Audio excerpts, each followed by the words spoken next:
Professor Jiang points out the alliances that are being built or that have or needed for all of this to work and what Iran's actual goal may be in trying to build these alliances. Here we go. The population will start to coalesce and fight against the Americans. So that's unite the population. Second is build alliances. Iran has two layers of alliance. The first layer is called the axis of resistance, which I asked you to research. And the axis of resistance includes the Shia militias in Iraq, Syria, Hezbollah in Lebanon, Hamas, and the Houthis in Yemen. What's important to understand is that this is an alliance. They agree to fight together because they have common interests, which is to remain independent of American influence. But that does not mean that Hamas, Hezbollah, and Houthis take orders from Iran. They're not controlled by Iran. Iran supports them militarily and financially, but Iran cannot completely control their behavior. So the example is on October 7th, Hamas launched an attack against Israel, right? Which resulted in this war. And Iran says, we were not involved. And Israel says, that can't be true because you control Hamas. So that's the first layer of alliance. But what Iran needs to do, if it is to win the war, is also bring in Russia and China. Russia wants the United States to fight Iran. Why? To distract and weaken the United States, and also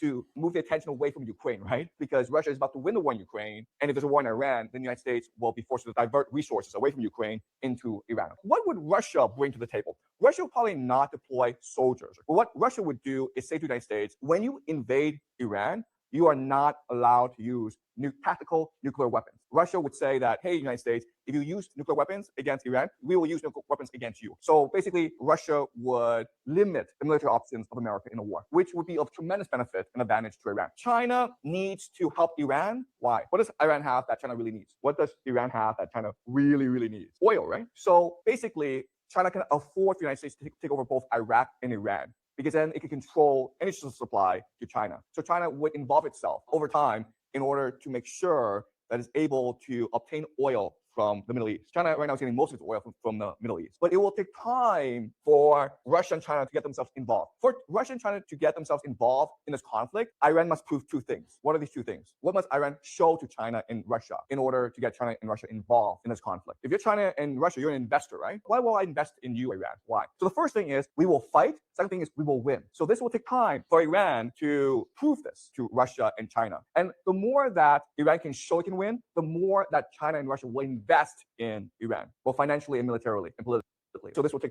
time. So I thought that part there was a super interesting thought. Iran needs to basically show that they can in some way actually fight. And then that'll get Russia and China to actually push over the edge there. Mm-hmm. That would certainly escalate the conflict.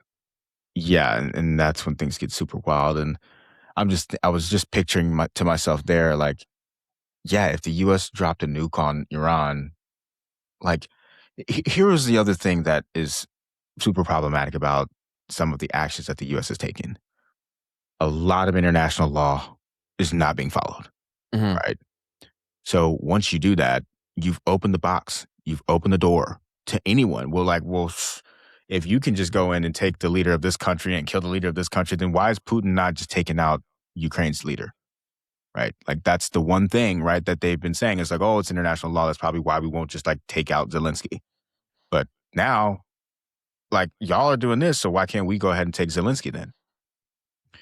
So once you break the rules and there's no law, anything can kind of happen. And so, yeah, if the U.S. just dropped a nuke on Iran, I would not be surprised by Russia saying, heck yeah, like, it's our chance. This is our chance to take over. You know what I mean? We're just going to launch all of our crazy nukes that we have that we know the U.S. can't stop and end it all. So kind of crazy how all this stuff kind of goes down regarding the game theory of it all. But interesting thing that he laid out there. Hope none of that comes to pass. Oh, yeah, that could make things very bad very quickly. Yeah, I think a lot of it's going to come down to, like, what exists that we don't know exists in terms of like military tech. I think that's a big thing too, right? And that's also so much of the game on a global scale is like, you can't show your hand, but you also want everyone to think you have something like crazy, right? Yeah. So if you think about that from like a long game perspectives, like I see why countries would like push that they'd want to like have stories out there that go, we have this insane tech that you could not even imagine, right? So yeah, it's crazy situation. There's so many angles to look at it from. Hey, you made it to the end of the clip. That means you're probably enjoying this. And if so, just know that you can catch us live every Tuesday and Thursday at 12 p.m. Eastern. And if you want to see the full version of this episode, you can click the link in the description down below. Otherwise, YouTube thinks that you will enjoy this next.